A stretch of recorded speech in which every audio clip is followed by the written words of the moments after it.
Hello everyone, judiciary by PW के platform पर आप सभी का स्वागत है। आई एम अपूर्वा पुरोहित।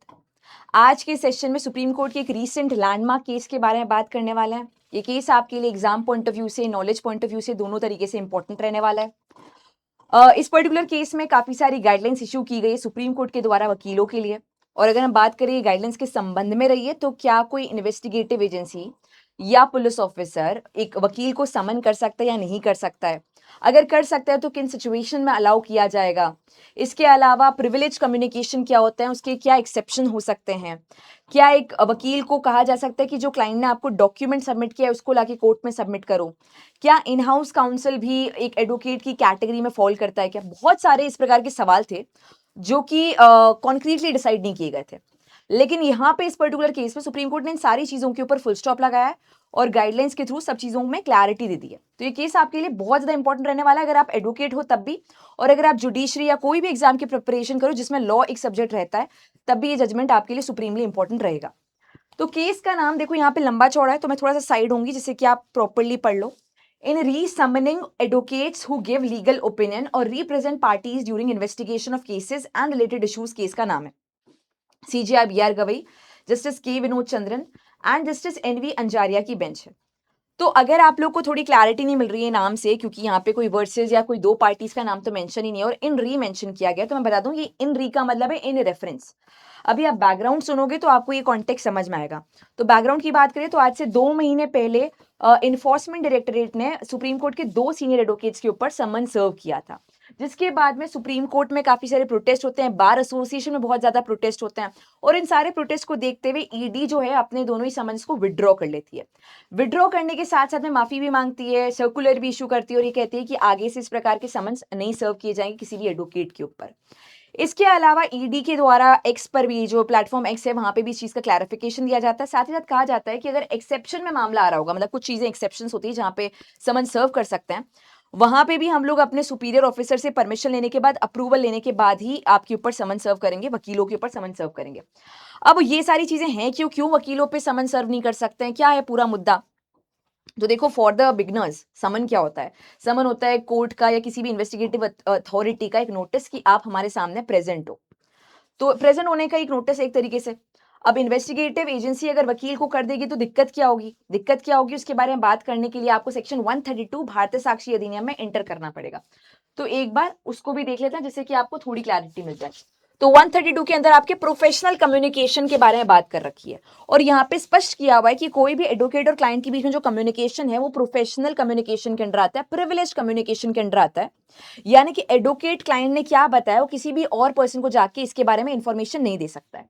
इसी प्रकार से कुछ एक्सेप्शंस भी एग्जिस्ट करते हैं। फॉर एग्जांपल, अगर कोई भी क्लाइंट ने कोई नया क्रिमिनल एक्ट करने के लिए, लीगल पर्पस के लिए कोई चीज के बारे में बताया, फॉर एग्जांपल क्लाइंट एडवोकेट को आके बताया कि अब मैं मिस्टर एक्स की भी हत्या करने वाला हूं, इस प्रकार की कोई बात है, तो वहां पे एडवोकेट जाके इस इंफॉर्मेशन को रिवील कर सकता है। या एडवोकेट ने खुद से कोई चीज को ऑब्जर्व किया है, कोई चीज को पता चली है जो कि रॉन्ग है और जिसके बारे में क्लाइंट ने नहीं बताया, तो वहां पे भी एक एक्सेप्शन क्रिएट होता है। बट आमतौर पे जो भी कम्युनिकेशन क्लाइंट और एडवोकेट के बीच में है उसको रिवील नहीं किया जाएगा। ये सारा कम्युनिकेशन कॉन्फिडेंशियल नेचर का होता है। तो यानी कि एक एडवोकेट के ऊपर मॉरल के साथ साथ में लीगल रिस्पॉन्सिबिलिटी भी है कि आप इस बात को रिवील ना करो। अब प्रॉब्लम क्या हो रही है, प्रॉब्लम जाहिर सी बात ये है कि जब रिवील नहीं कर सकते तो क्यों इन्वेस्टिगेटिव एजेंसीज या क्यों पुलिस ऑफिसर हमारे ऊपर समन सर्व करके हमसे पूछ रहे हैं कि बताओ तुम्हारे क्लाइंट ने क्या कहा, क्या किया। All of these things we can not answer. हमारा तो जो भी है वो प्रिविलेज कम्युनिकेशन है। तो जैसे कि मैंने कहा, 2 महीने पहले ये केस होता है और इसके बाद में सुप्रीम कोर्ट कहता है कि पुलिस समनिंग लॉयर्स जो है वो इंडरमाइन कर रहा है कहीं ना कहीं लीगल प्रोफेशन को, और उसके बाद में इस इशू को सीजीआई के पास रेफर किया गया था इस केस के दौरान ही। अब इस बीच में बहुत सारे और मामले भी आ रहे थे। गुजरात में भी एक केस हुआ था जहां पे पुलिस के द्वारा एडवोकेट पे समन सर्व हुए थे और इस प्रकार की चीजें बहुत कॉमन हो गई थी। तो इसीलिए सीजीआई को ये मैटर सर्व किया क्योंकि बहुत सारे क्वेश्चंस अनआंसर्ड भी थे, और इसी वजह से ये जो केस है इस रेफरेंस का ही नतीजा है कि आप यहाँ पे पूरा जो लंबा चौड़ा टाइटल है वो देख सकते हैं। तो CJI B R Gavai, justice K Vinod Chandran, justice N V Anjaria की बेंच है। यहाँ पे अपहेल्ड ही किया है कि no summons on advocates can be served except जो 132 के अंदर एक्सेप्शन दे रखे हैं उसके, और 132 के एक्सेप्शन के अंदर भी मामला फॉल कर रहा है तब भी सुपीरियर ऑफिसर की परमिशन अप्रूवल चाहिए होगा, तभी किसी एडवोकेट के ऊपर समन सर्व हो पाएगा। अब अगर हम लोग थोड़ा सा और आगे बढ़ते हैं और पुराने केस को रेफर करते हैं, तो यहाँ पे ED had issued a circular, यहाँ पे मतलब ये एक्स में क्या पोस्ट किया है ईडी ने, ईडी के ऑफिशियल हैंडल है, इसके बारे में बता रही हूँ, जहाँ पे इन्होंने अपोलोजाइज भी किया है और इसके विड्रॉल के बारे में बताया और ये भी कहा है कि भविष्य में किस प्रकार से हम लोग चीजों को आंकने वाले हैं, एक्सेप्शन में आएगा तभी समन सर्व होगा, और एक्सेप्शन में देखो आएगा तो इसका मिसयूज भी हो सकता है किसी भी इन्वेस्टिगेटिव एजेंसी के द्वारा या पुलिस ऑफिसर के द्वारा। कह सकते हैं अरे आपका तो मामला अपवाद में आता है, एक्सेप्शन में आता है, इसलिए आप पे समन सर्व हो रहा है। तो केवल एक्सेप्शन में आना इनफ नहीं है, सुपीरियर ऑफिसर से एक अप्रूवल भी जरूरी है। फॉर एग्जांपल ईडी के कॉन्टेक्स्ट में ईडी का डायरेक्टर का अप्रूवल हो और पुलिस के कॉन्टेक्स्ट में एसपी का अप्रूवल हो, तभी वो समन सर्व हो पाएगा। एक्सेप्शन में आता है तब भी। इसके बाद में अगर हम लोग बात करें 2 महीने पुराने वाले केस के बारे में, तो केस का नाम था Ashwini Kumar Govind Bhai Prajapati versus state of Gujarat, और justice KV Viswanathan and N Koteswar Singh की बेंच थी। और ये जो केस था ये भी काफी प्रोमिनेंट था, काफी पॉपुलर हुआ था। तब सुप्रीम कोर्ट ने इनिशिएट किया था suo motu case over investigative agency issuing summons to lawyer, और यहाँ पे कुछ पर्टिकुलर क्वेश्चंस रेज भी किए गए थे। पहला सवाल कि when an individual has association with the case only as a lawyer advising the party, could the investigative agency prosecuting agency police directly summon the lawyer for questioning. तो अगर किसी इंडिविजुअल पर्सन का, लॉयर का role केवल और केवल advising वाला है, एक तरीके से कह सकते हैं इन हाउस काउंसिल टाइप का रोल है, तो क्या उनके ऊपर भी प्रिविलेज कम्युनिकेशन वाला प्रोविजन अप्लाई होता है क्या? इसका जवाब भी इस पर्टिकुलर रेफरेंस वाले मैटर में दे दिया है, उसके बारे में भी हम बात करेंगे। दूसरा, assuming that investigative agency police have a case that the role of the individual is not merely as a lawyer but something more, तो सिचुएशन में क्या करेंगे? फॉर एग्जाम्पल मैं एक लॉयर हूं, मैं एक वकील हूं, साथ ही साथ मैं अपने एक भांजे को रिप्रेजेंट कर रही हूँ किसी मैटर में, तो मैं उसकी मासी भी हूँ और मैं उसकी वकील भी हूँ। क्या मुझे एज अ मासी बुलाया जा सकता है, समन किया जा सकता है कि हम मासी को बुलाना चाहते हैं, हम रिलेटिव्स को बुलाना चाहते हैं, सारे उनकी बात लेना चाहते हैं, तो वो एक अलग रूल हो जाएगा। क्या मुझे किसी और कैपेसिटी में समन किया जा सकता है? नॉट एज एन एडवोकेट, हम आपसे एडवोकेट वाले कोई सवाल नहीं पूछेंगे, पर पर्सनल कैपेसिटी वाले सवाल पूछ पाएंगे। ये क्वेश्चन रेज किया गया था, और ये सारे क्वेश्चंस को रेज करने के बाद में मैटर को हैंडओवर किया गया था, रेफरेंस में दिया गया था, जैसे कि कहा सीजेआई बीआर गवई को। उसके बाद में ये पूरा की पूरा मामला आता है। यहाँ पे सुप्रीम कोर्ट ने इनिशिएट भी किया था और यहाँ पे ये भी कहा था कि समनिंग इस तरीके से रॉन्ग है, लीगल प्रोफेशन के ऊपर धक्का लग रहा है। और अभी कल की तारीख में इन सब चीजों के ऊपर सुप्रीम कोर्ट ने डायरेक्शन इशू किए हैं। तो पहला जो डायरेक्शन है रिगार्डिंग सेक्शन 132 वो ये है कि ये पूरा की पूरा सेक्शन क्लाइंट को प्रिविलेज प्रोवाइड कर रहा है। यहाँ पे जो लिटिगेंट है, जो क्लाइंट है, हम उसको प्रिविलेज प्रोवाइड कर रहे हैं, उसको प्रोटेक्ट कर रहा है। ये कोई अधिकार या कोई बेनिफिट एडवोकेट को तो हो नहीं रहा है, किसी वकील को तो बेनिफिट नहीं है। वकील को मतलब अगर आप कह रहे हो कि तुझे कम्युनिकेशन नहीं बताना है, तो उसको क्या फायदा हो रहा है? वो तो जाके बता देगा कि अच्छा इसने मर्डर करा है, इसने ये करा है, वो करा है। ये एक्चुअली क्लाइंट के इंटरेस्ट के लिए इंपॉर्टेंट और नेचुरल जस्टिस के प्रिंसिपल्स के लिए बहुत इंपॉर्टेंट है। तो इस चीज को हाईलाइट किया गया कि पुलिस और investigative agency can not summon advocate representing accused unless the case falls within exceptions. Exceptions क्या क्या है मैंने आपको बताया, या तो वो पर्सन जो क्लाइंट है वो कुछ और नया इलीगल पर्पस क्रिमिनल एक्ट करने वाला है, या फिर एडवोकेट को खुद से कोई बात के बारे में पता चला है। कोई भी समन जो कि एडवोकेट के ऊपर सर्व हो रहा है वो केवल एक्सेप्शन में आ रहा है तभी सर्व होगा, और क्या एक्सेप्शन है उसको समन में मेंशन करना पड़ेगा कि आप इस अपवाद में फॉल कर रहे हो, इस एक्सेप्शन में आ रहे हो, इसलिए आपके ऊपर समन सर्व हुआ है। इसके अलावा ये सर्व तभी होगा जब एक्सेप्शन के बाद में भी, एक्सेप्शन हाईलाइट कर दिया सब हो गया, उसके बाद में भी आपको सुपीरियर ऑफिसर की अथॉरिटी चाहिए, अप्रूवल चाहिए। तो एसपी हो गया पुलिस के कॉन्टेक्स्ट में, ईडी के कॉन्टेक्स्ट में डायरेक्टर ऑफ ईडी हो गया। ये जो भी समनिंग वाला ऑर्डर है इसका जुडिशियल रिव्यू भी हो सकता है कि क्या ये सही है या क्या ये सही नहीं है। It is open for judicial review as well. और इसके बाद में सेकंड था आपका प्रोडक्शन ऑफ डॉक्यूमेंट के बारे में, कि ठीक है आपने बताया कि जो भी हमारे बीच में कम्युनिकेशन हो रहा है एडवोकेट और क्लाइंट के बीच में, वो एक प्रिविलेज कम्युनिकेशन है, प्रोफेशनल कम्युनिकेशन है, कॉन्फिडेंशियल नेचर का है। पर उस डॉक्यूमेंट का क्या जो कि एक क्लाइंट एडवोकेट को सबमिट करता है, क्या वो भी अब मैं एज ए एडवोकेट किसी को दे नहीं सकता हूँ? अगर पुलिस मांग रही है, इन्वेस्टिगेटिव एजेंसी मांग रही है, कोर्ट मांग रहा है, वो भी प्रिविलेज कम्युनिकेशन है क्या? तो सुप्रीम कोर्ट ने कहा नहीं, वो जो डॉक्यूमेंट है उसको हम लोग इस तरीके से कॉन्फिडेंशियल तरीके से प्रोटेक्ट नहीं कर रहे हैं। उसकी डिमांड होगी तो आप सबमिट कर सकते हो, हालांकि आप डायरेक्टली किसी भी इन्वेस्टिगेटिव एजेंसी या पुलिस को हैंड ओवर नहीं करोगे, आप उस कोर्ट को सबमिट करोगे जिसका क्षेत्राधिकार है, जिसका जुरिसडिक्शन है, और उनके थ्रू ही किसी भी इन्वेस्टिगेटिव एजेंसी के पास जाएगा। तो documents held by advocate even belonging to client are not privileged, even though client के डॉक्यूमेंट्स है, क्लाइंट ने एडवोकेट को दिए हैं, पर उसको हम लोग प्रोटेक्ट नहीं कर रहे हैं, उसमें प्रिविलेज कम्युनिकेशन नहीं अप्लाई हो रहा है। एक तरीके से सिंप्लीफाई करूं तो प्रिविलेज कम्युनिकेशन वो कम्युनिकेशन है जो आपने बातचीत करी। फॉर एग्जांपल मैंने एक्स से कुछ बात करी, मैं क्लाइंट हूं, एक्स एडवोकेट है, अब ये जो बातचीत हो रही है हमारे बीच में वो प्रिविलेज कम्युनिकेशन है। अब अगर मैंने यहाँ पे कोई और नया क्रिमिनल एक्ट करने के बारे में बात की तो वो प्रोटेक्ट नहीं हो रहा है। यहाँ पे एडवोकेट को कुछ और खुद से पता चल रहा है, वो भी प्रोटेक्ट नहीं हो रहा है। ये सब चीजें एक्सेप्शन में आ जाएंगी। क्रिमिनल केसेस की बात करें तो डॉक्यूमेंट को प्रोड्यूस करने का कहा जा सकता है सेक्शन नंबर 94 बीएनएसएस के हिसाब से, भारतीय नागरिक सुरक्षा संहिता के हिसाब से, या 165 बीएसए के हिसाब से। 165 भारतीय साक्षी अधिनियम बात करता है कि जज कोई भी सवाल पूछ सकता है किसी भी स्टेज पर, या कोई भी डॉक्यूमेंट को पेश करने के लिए कह सकता है। तो कोई भी डॉक्यूमेंट को पेश करने के लिए किसी वकील को भी कहा जा सकता है और उसको वहां पे पेश करना पड़ेगा। सेम 94 में कहा गया है कि कोई भी डॉक्यूमेंट को पेश करने के लिए किसी पर्सन को कहा जा सकता है जिसका भी केस से कोई लिंक हो, तो यहाँ पे एडवोकेट को भी कहा जा सकता है। तो पॉइंट बीइंग कि डॉक्यूमेंट को इस प्रकार का बेनिफिट नहीं मिल रहा है, उसमें कोई भी प्रकार का वो कॉन्फिडेंशियल प्रिविलेज एलिमेंट अप्लाई नहीं हो रहा है। तीसरा डिजिटल डिवाइस के बारे में बात हो रही है। अगर क्लाइंट का कोई डिजिटल डिवाइस है, वकील का कोई डिजिटल डिवाइस है, क्या इसको कोर्ट में सबमिट करने के लिए कहा जा सकता है क्या, या वो भी कॉन्फिडेंशियल चीज के अंदर आएगा और प्रिविलेज कम्युनिकेशन के अंदर आएगा? तो नहीं आएगा, इसको भी आप सबमिट करने का बोल सकते हो। तो police seek a lawyers laptop, phone, digital device, lawyer का या फिर आपके क्लाइंट का, it must be produce only before the jurisdictional court. यहाँ पे भी साफ तौर पे कहा है कि अगर कोई डिवाइस भी सबमिट करनी है तो जिस कोर्ट का क्षेत्राधिकार है उसी को हम सबमिट करेंगे, हम और कहीं पे जाके किसी इन्वेस्टिगेटिव एजेंसी को हैंड ओवर नहीं करेंगे। कोर्ट को दोनों पार्टीज को नोटिफाई करना है कि आपकी डिवाइस जो है सबमिट की जाएगी, और डिवाइस के अंदर आप और कोई भी जांच पड़ताल नहीं करोगे कि आज तो इसकी फोन से सारे डेटा निकाल लेंगे, सब कुछ देख लेंगे, इसकी क्या चैट हो रही है बाकी लोगों से। नहीं, जो जो आपके लिए रेलेवेंट है आप वो चीज उस पार्ट को एक्सेस कर सकते हो।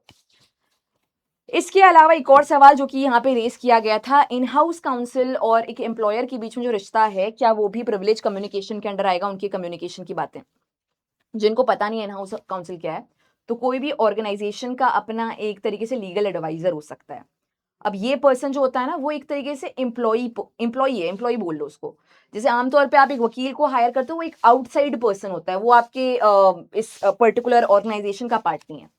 पर for example different different companies होती हैं, उनके अपने इन हाउस काउंसिल्स हैं, तो क्या वो भी, उनके साथ भी जो बातचीत हो रही है वो भी प्रिविलेज कम्युनिकेशन में? तो यहाँ पे का नो, ये इंपॉर्टेंट पॉइंट है। और इसी पर्टिकुलर पॉइंट को हाईलाइट करते हुए सुप्रीम कोर्ट ने कहा है कि देखो, एडवोकेट और लॉयर में डिफरेंस तो है, इंटरचेंजेबली लोग वर्ड इस्तेमाल करते होंगे पर डिफरेंस है। एडवोकेट को डिफाइन किया गया है 2A ऑफ एडवोकेट्स एक्ट में, और यहाँ पे मैंने क्रॉस इसलिए लगाया कि इन house council is not an advocate. वो एक लॉयर हो सकता है पर एडवोकेट नहीं है। एडवोकेट वो पर्सन है जिसके पास में लॉ की डिग्री है और साथ साथ में वो किसी भी कोर्ट में प्रैक्टिस कर रहा है, इस मैटर के लिए प्रैक्टिस कर रहा है, वो सारी चीजें जो है वो एडवोकेट की कैटेगरी में फॉल करेगी। अगर हम बात करते हैं लॉयर इज समबडी जो होल्ड कर रहा है लॉ की डिग्री, प्रैक्टिस कर रहा है नहीं कर रहा है, उसके पास सर्टिफिकेट ऑफ प्रैक्टिस है या नहीं है वो मैटर नहीं करता, इज अ लॉयर। अगर हम एडवाइजर्स की बात करें जो कि एक्चुअल में कोर्ट में प्रैक्टिस नहीं कर रहे हैं, एटलीस्ट आपके लिए प्रैक्टिस नहीं कर रहे हैं, तो एडवोकेट नहीं हुआ, आपके लॉयर हुए, एडवाइजर हुए। तो इन हाउस काउंसिल के ऊपर ये प्रिविलेज कम्युनिकेशन वाला बेनिफिट नहीं है। इन हाउस काउंसिल ने एम्प्लॉयर के साथ जो भी बात की है उसके उसके ऊपर समन सर्व हो सकता है। हालांकि एक एक्सेप्शन है कि अगर इन हाउस काउंसिल ने जो इनका खुद का वकील है, जो इनका खुद का लीगल एडवाइजर है, मतलब वहां पे जो उनका खुद का वकील है उसके साथ जो भी कम्युनिकेशन किया है वो प्रोटेक्ट हो सकता है एज पर सेक्शन 132 नहीं 134 बीएसए। 134 में कहा गया है कि लीगल एडवाइजर के बीच की आपस की जो बात होती है वो भी प्रिविलेज कम्युनिकेशन की कैटेगरी में आती है। तो एक एम्प्लॉयर है, एम्प्लॉयर के मतलब कोई कंपनी मान लो, उनका एक इन हाउस काउंसिल है जो इनसे बात कर रहा है, तो ये जो बातचीत है वो प्रिविलेज नहीं है, प्रोटेक्टेड नहीं है। इन हाउस काउंसिल इस कंपनी का कोई वकील जो कि कोर्ट रूम में जाता है, सब इनसे जो बात कर रहा है वो प्रोटेक्टेड है एज पर 134 ऑफ बीएसए। तो यहाँ पे देखें तो अगर 134 की बात करें तो confidential communication with legal adviser की बात की गई है, तो ये 134 जो इन हाउस काउंसिल पे अप्लाई हो रहा है in the context of legal adviser के साथ बातचीत, वो ये है। तो individual can not be force to reveal confidential communication with legal advisers. अगर मैं लीगल एडवाइजर से कोई बात की इन हाउस काउंसिल ने, तो उसको मुझे आप फोर्स नहीं कर सकते कि मैं रिवील करूं। और बाकी आपका ये 132 है जहां पे बात की गई advocates forbidden from revealing any communication without the consent of client. अब जाहिर सी बात है, क्लाइंट खुद कह रहा है मेरी बात बताओ, तो वहां पे तो वो रूल अप्लाई होता ही नहीं है। देखो, इसके बाद में और चीजें भी यहाँ पे शामिल है। इशू ये भी है कि अगर कोई डॉक्यूमेंट आपने कहा कि बोला जाए प्रोड्यूस करने का एज पर सेक्शन 165 बीएसए या 94 आपका भारतीय नागरिक सुरक्षा संहिता, या फिर सीपीसी के अंडर भी ऑर्डर 16 रूल 7 के अंडर, तो उसके लिए क्या गाइडलाइंस है, क्या रूल्स है? अगर मैं एक एडवोकेट हूँ, मेरे पास क्लाइंट का कोई डॉक्यूमेंट है और मुझे एक समन हो रहा है कि आप प्रोड्यूस करो उस डॉक्यूमेंट को, मुझे किन किन चीजों का ख्याल रखना होगा? केस का नाम सेम ही है, सेम ही केस अभी चल रहा है और बहुत सारी चीजें इसमें डिस्कस हुई, so it is going to be a little bit longer. तो whether and how advocates can be directed to produce client documents और digital devices that may contain confidential information. तो पहले तो हम लॉज देख लेते हैं। 132 में प्रिविलेज कम्युनिकेशन एस्टैब्लिश हो गया। 94 ऑफ बीएनएसएस में बात की गई है power to issue summons for production of documents या फिर इलेक्ट्रॉनिक डिवाइसेस।